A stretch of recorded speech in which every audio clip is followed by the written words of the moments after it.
మరియు వైఎస్ఆర్సిపి పార్టీ నాయకులకు, కార్యకర్తలకు ఒక విన్నపం. ఈరోజు జరిగినటువంటి వైస్ ప్రెసిడెంట్ ఎలక్షన్లో వైఎస్ఆర్సిపి ప్యానెల్లో గెలుపొంది ఈరోజు అధికార పార్టీ ప్రలోభాలకు లోబడి కనీసం మన పార్టీ ప్యానెల్ తరపు నుంచి ఒక వైస్ ప్రెసిడెంట్ అభ్యర్థిని నుంచోపెడితే బలపరచడానికి కూడా ఒక నెంబరు ప్రతిపాదించడానికి కూడా నెంబర్ లేదంటే సిగ్గుచేటు. ఇన్ని రోజులు 4 సంవత్సరాల పాటు పార్టీని అడ్డం పెట్టుకుని వారి యొక్క సొంత లాభాలకు ఉపయోగించుకుని ఒక మహాత్ముడైతే ఏకంగా మగ్గాలు అడ్డం పెట్టుకుని లక్షలు దండుకుని వైనం వాటిని లక్షలు దండుకుని ఈరోజు వాళ్ళ నీడకి వెళ్ళిపోయాడు. ప్రలోభాలకు పొందారు. ఇప్పుడు పార్టీ అన్నది కన్నతల్లితో సమానం. ఇలా ప్రలోభాలకు కూడా లోబడి భయపడితే రాజకీయాలు ఎందుకు చేస్తే దమ్మున రాజకీయం చేయాలా, లేకపోతే ఇంట్లో కూర్చుండయా? మిమ్మల్ని మేమే నాయకులమని మీ వలన పేటేరులో వైఎస్ఆర్సీపీ పార్టీ జగన్ అంటే అభిమానం ఉన్నవాడు చాలామంది మీ యొక్క ఎదవ రాజకీయాలకు భయపడి పార్టీకి దూరం అయిపోతున్నారు. ఇక నుంచి కూడా చెబుతున్నాం, ఈరోజు మేము ఎలక్షన్లో అంతిమంగా మేము ఓడిపోయినా పార్టీ కార్యకర్తలు మాత్రం ఆనందోత్సవంతో ఉన్నాం. ఎందుకంటే దొంగలు దొరికారు, దొంగలని దూరంగా పెడతాం.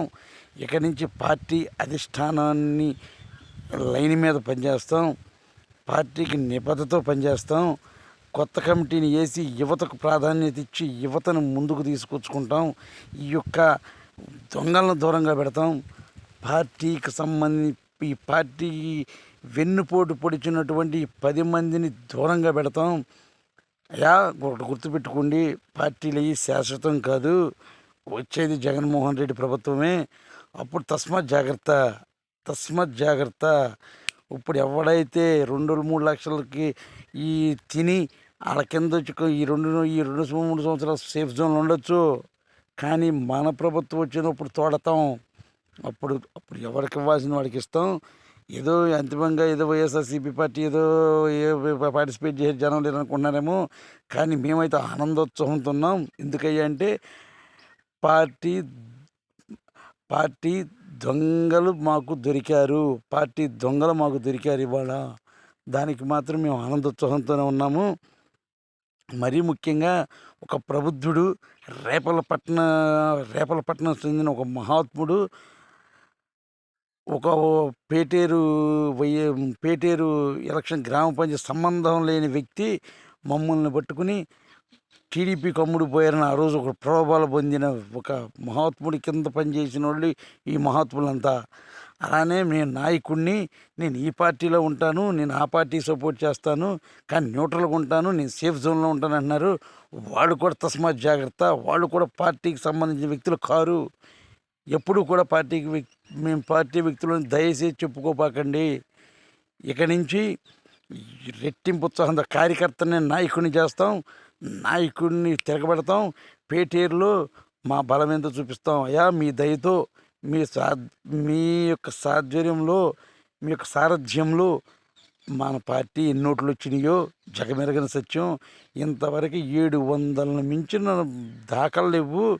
మేం పార్టీ అని చెప్పుకొని పార్టీని నట్టేటిని ముంచినటువంటి ఈ దరిద్రం ఈ రోజుతో వైఎస్ఆర్సీపీ పట్టిన దరిద్రం వదిలిపోయిందని చెప్పుకుంటూ, ఇక నుంచి దయచేసి మేము వైసీపీ అని మాత్రం చెప్పవాకండి అయ్యా.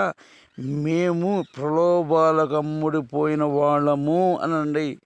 దయచేసి దీన్ని నొక్కి ఒక్కాయించి చెబుతున్నా, ప్రలోభాలకు అమ్ముడుకు పోయాం. రాజకీయం చేస్తే దమ్మున్న రాజకీయం చేయండి. ప్రలోభాలు రాజకీయం చేస్తే ఎన్నాళ్ళు ఉండదు. వచ్చేది జగన్మోహన్ రెడ్డి ప్రభుత్వమే, గుర్తుపెట్టుకోండియా. అంతేగాని మిమ్మల్ని ఏదో విమర్శించాలని కాకపోతే ఏంటంటే ప్రలోభాలు మీరు ఏదో అదేదో మమ్మల్ని అడిగితే మేము తల ఒక్కాసి వేసేవాళ్ళమేమోనయ్యా. ప్రలోభాలకు లోబడి మీరు పార్టీని తాకట్టు పెట్టారు. కానీ ఎనీహౌ వైఎస్ఆర్‌సీపీ పార్టీలో జెన్యూన్ క్యాండిడేట్ నుంచున్నాడు అక్కడ. కందుల సురేష్ అనే అతను నుంచున్నాడు. అలాగే బాబు కానీ ఇలా నాయకత్వం ఇచ్చేవాళ్ళని కష్టపడ్డాం. మా వరకు మేము పనిచేసాం. కానీ మీరు మా ముందు నాటకాలు ఆడి లోపలికి వెళ్ళి చేస్తారనుకోలేదు. కానీ చేశారు. కానీ దొంగలు దొరికారు. మేమైతే పార్టీ పేటీరు వైఎస్ఆర్‌సీపీ నాయకులు కార్యకర్తలు అయితే ఆనందోత్సాహంతో ఉన్నారు. ఎందుకయ్యా అంటే మేము పార్టీ దొంగలను దొరికారు చాలు. మేము మేము నమ్ముకున్న నాయకులము కార్యకర్తలు ఉన్నాము. పార్టీకి జగన్మోహన్ రెడ్డికి అండగా ఉంటామని ప్రతి ఒక్కరు ఫోన్ చేయడం జరుగుతుంది. దయచేసి మీరు ఎప్పుడు కూడా వైఎస్ఆర్‌సీపీ అని చెప్పుకోకండి అయ్యా. వస్తే ఒక కార్యకర్తలాగా రండి. ఎవరిని పార్టీకి వద్దని మేము అనము. కానీ ఏంటంటే నాయకులు అని చెప్పుకుని విలువ తీసుకోవద్దని చెప్పుకుంటూ వైఎస్ఆర్‌సీపీ ప్రచార అధ్యక్షుడు సొంటి సురేష్ గౌడ్, పేటేరు వైఎస్ఆర్‌సీపీ నాయకుడు, కార్యకర్త, మీవాడు. జై జగన్, జై గణేష్ అన్న, జై పేటేరు వైఎస్ఆర్‌సీపీ పార్టీ.